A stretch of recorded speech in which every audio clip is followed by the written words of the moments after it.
sini saya akan bercerita tentang cerita rakyat yang berjudul Timun Mas. Dahulu kala di Jawa Tengah ada seorang janda yang sudah tua, Mbok Srondo namanya. Pekerjaannya hanya mencari kayu di hutan. Sudah lama sekali Mbok Rondo ingin mempunyai seorang anak, tapi dia hanya seorang janda miskin. Lagi pula ia sudah tua dan mana bisa ia mendapatkan anak. Pada suatu hari, sehabis mengumpulkan kayu di hutan, Mbok Rondo duduk beristirahat sambil mengeluh.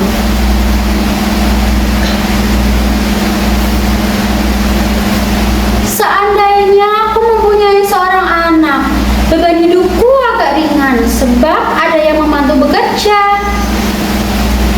Tiba-tiba bumi bergetar, seperti ada gempa bumi, tetapi bukan. Di depan Mbok Rondo ternyata muncul raksasa bertubuh besar dan wajahnya menyeramkan. Mbok Rondo sangat takut melihatnya, dan raksasa itu berkata, "Hai Mbok Rondo, kamu menginginkan anak ya? Aku bisa mengabulkan keinginanmu," kata raksasa itu dengan suara keras.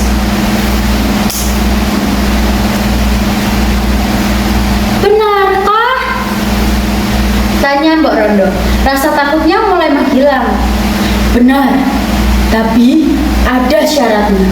Kalau anakmu sudah berumur 16 tahun, kau harus menyerahkan anak itu kepadaku. Dia akan kujadikan santapanku," jawab raksasa itu. Karena begitu inginnya dia punya anak, maka Mbok Rondo tidak berpikir panjang lagi, yang penting segera mempunyai anak.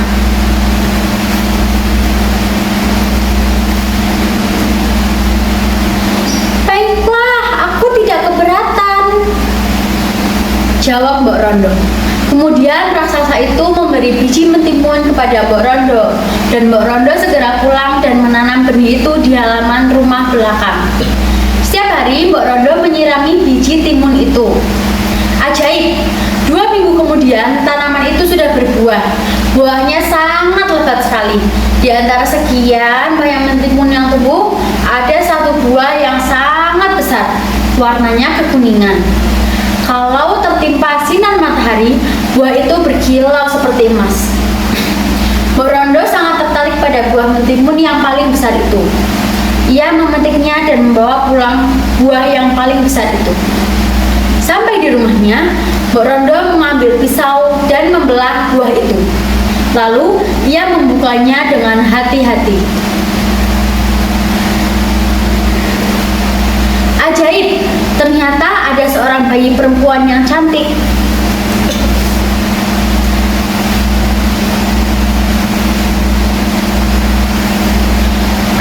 Ternyata raksasa itu tidak berbohong, gunan Mbok Srondo.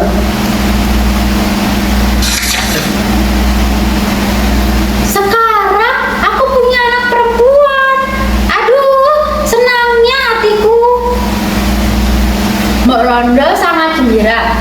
Ia menamakan bayi mungil itu Timun Emas dan dipanggil Timun Mas. Hari, bulan, dan tahun pun berganti. Timun Mas tumbuh menjadi seorang gadis jelita. Mbok Rondo sangat menyayangi Timun Mas. Pagi itu sangat cerah. Mbok Rondo dan Timun Mas bersiap pergi ke hutan untuk mencari kayu. Tiba-tiba, bum, bum, bum, bunyi bergetar. Lalu disusul suara tawa menggelegar. "Hai Mbok Rondo, keluarlah. Aku datang untuk menagih janji," kata raksasa itu. Gemetar seluruh tubuh Mbok Rondo.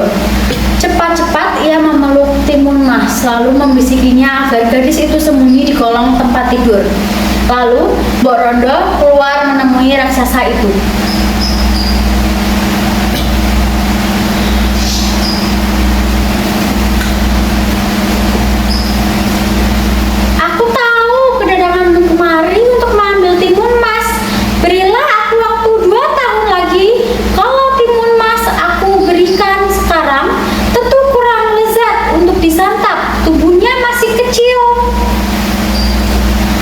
Benar juga, baiklah, 2 tahun lagi aku akan datang.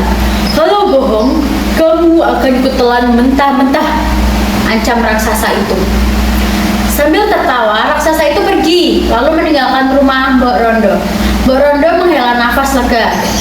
Kemudian, ia masuk ke rumah menghampiri anaknya yang masih bersembunyi di kolong tempat tidur. "Anakku, keluarlah. Raksasa itu sudah pergi. Anakku, kamu di mana?"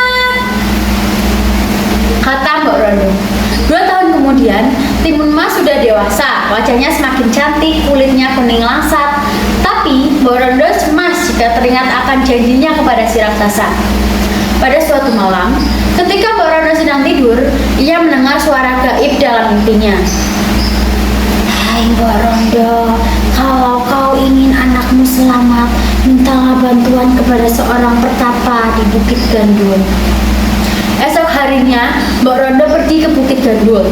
Di sana, ia bertemu memberikan 4 bungkusan kecil yang isinya biji timun, jarum, garam, dan terasi. Mbok Rondo menerimanya dengan rasa heran. Sang pertapa menerangkan khasiat benda-benda itu. Sesampainya di rumah, ia menceritakan perihal pemberian pertapa itu kepada Timun Mas.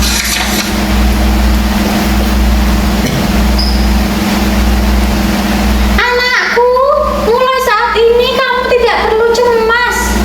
Kamu tidak perlu takut kepada raksasa itu, sebab kamu sudah memiliki penangkalnya. Berdoalah selalu supaya Tuhan menyelamatkanmu," kata Mbok Rondo. Lalu Timun Mas menjawab, "Terima kasih, Mbok." Demikianlah hari pun berganti hari. Hingga pada suatu ketika Mbok Rondo sedang menjahit baju untuk Timun Mas. Tiba-tiba bumi berguncang, pertanda raksasa datang.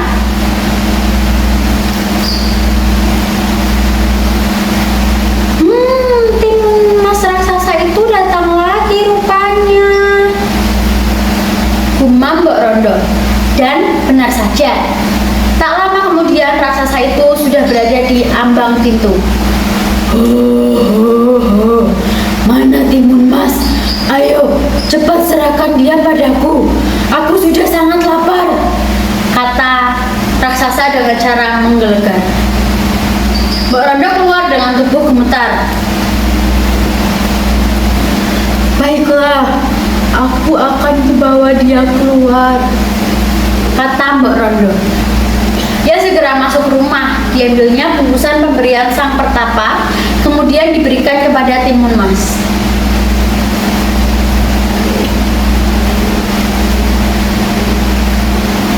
"Anakku, bawalah bekal ini.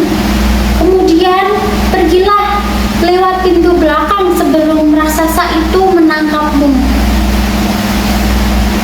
"Baiklah, Mbak." Timun Mas segera berlari lewat pintu belakang. "Ingat anakku, jangan sampai lupa pesan pertapa. Kau masih ingat bukan?" "Ingat, Mbak."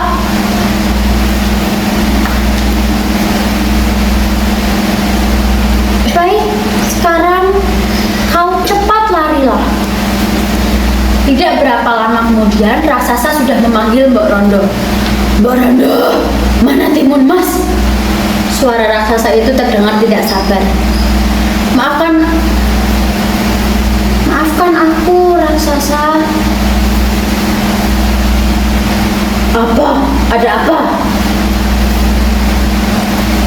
"Timun Mas ternyata sudah pergi." "Apa kau bilang?" geram raksasa itu. "Maafkan aku." "Kurang ajar. Mengapa kau tidak bilang sejak tadi?" Dengan marah, raksasa itu segera mengedarkan pandangan ke sekeliling. Lama-lama, dari kejauhan ia melihat seorang gadis sedang berlari cepat di padang rumput. "Hehehe, mau lari kemana kau gadis kecil?" Dengan modal tubuhnya yang besar dan kesakitiannya, raksasa itu segera melangkah kakinya. Ia tidak perlu berlari kencang, namun langkah-langkahnya yang selebar bagaikan gerak kaki kuda yang berlari cepat. Timun Mas yang berada dari kejauhan dalam tempo singkat sudah sudah hampir disusulnya. Walau kau lari ke ujung dunia, aku pasti dapat mengejarmu. Teriak si raksasa. Karena terus-menerus berlari, Timun Mas mulai kelelahan. Dalam keadaan terdesak, Timun Mas terlihat akan bungkusan pemberian sang pertapa. Ia mengambil segenggam biji timun dalam bungkusan. Cepat ia taburkan biji tanaman di sekitarnya. Sungguh ajaib, mentimun itu langsung tumbuh dengan lebat. Buahnya besar-besar. Raksasa itu berhenti ketika melihat buah mentimun terhampar di hadapannya. Buah mentimun ini akan dapat menambah tenagaku, kata raksasa. Sejenak ia menatap Timun Mas yang terus berlari sekencang menjauhinya. Hehehe, tidak mengapa bocah manis, larilah sekuat tenagamu, toh nanti aku akan menyusulmu. Lalu ia mencabuti timun-timun itu sekalian dengan daunnya yang masih muda. Dengan rakus ia segera melahap buah yang ada, sampai tak satu pun tersisa. Setelah kenyang, raksasa itu sejenak beristirahat. Lalu ia tidak begitu khawatir melihat Timun Mas beralih secepat-cepatnya gadis itu berlari. Toh ia akan dengan mudah bisa menyusulnya. Hehehe, sekarang tenagaku bertambah kuat. Aku pasti dapat menangkap gadis kecil itu. Benar saja. Setelah cukup beristirahat, ia kembali mengejar Timun Mas. Hanya dalam beberapa gerakan kaki saja, ia sudah dapat menyusul Timun Mas. Timun Mas ketakutan. Lalu ia mengambil jarum dari kayu bambu yang dipotong kecil-kecil. Di saat yang kritis, Timun Mas menaburkan jarum ke tanah. Sungguh ajaib, jarum itu berubah menjadi hutan bambu yang lebat.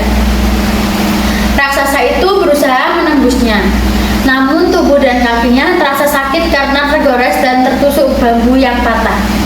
Ia pantang menyerah dan berhasil melewati hutan bambu itu. Ia terus mengejar Timun Mas. Hai Timun Mas, jangan berharap kamu bisa lolos, seru si raksasa sambil membungkuk untuk menangkap Timun Mas. Dengan sigap, Timun Mas melompat ke samping dan berkeliling menghindar.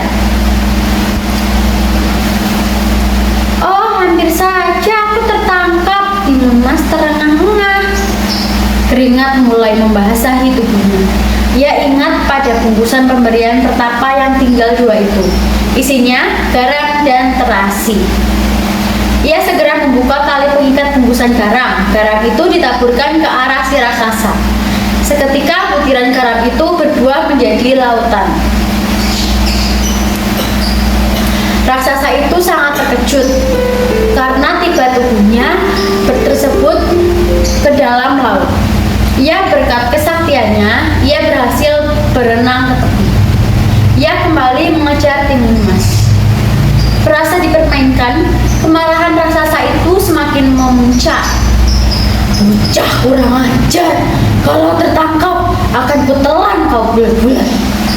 Timun Mas semakin khawatir karena raksasa itu berhasil melewati lautan yang sangat luas itu. Akan tetapi, ia tidak putus asa. Ia terus berlari meskipun sudah kelelahan. Raksasa itu terus mengejar. Timun Mas melemparkan isi bungkusan yang terakhir. Terasi itu langsung dilemparkan ke arah si raksasa. Tiba-tiba saja terbentuklah lautan lumpur. Raksasa itu terkejut sekali. Dalam sekejap tubuhnya ditelan lautan lumpur. Dengan segala upaya, ia berusaha menyelamatkan diri. Ia meronta-ronta, tapi usahanya sia-sia. Tubuhnya pelan-pelan tenggelam ke dasar. Timun Mas, tolonglah aku. Aku berjanji tidak akan memakanmu. Raksasa itu meminta belas kasihan. Tapi lumpur panas itu menelan tubuh si raksasa. Matilah si raksasa di dasar danau. Kini Timun Mas bisa bernafas lega karena selamat dari bahaya maut. Ia segera berjalan ke arah rumahnya. Di kejauhan nampak Mbok Rondo berlari ke arah Timun Mas. Kiranya wanita itu mengkhawatirkannya keselamatannya.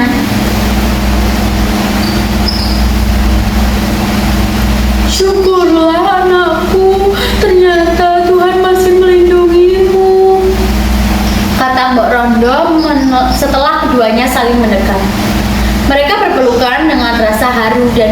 bahagia. Baik, terima kasih cerita rakyat yang berjudul Timun Mas tersebut. Wassalamualaikum warahmatullahi wabarakatuh.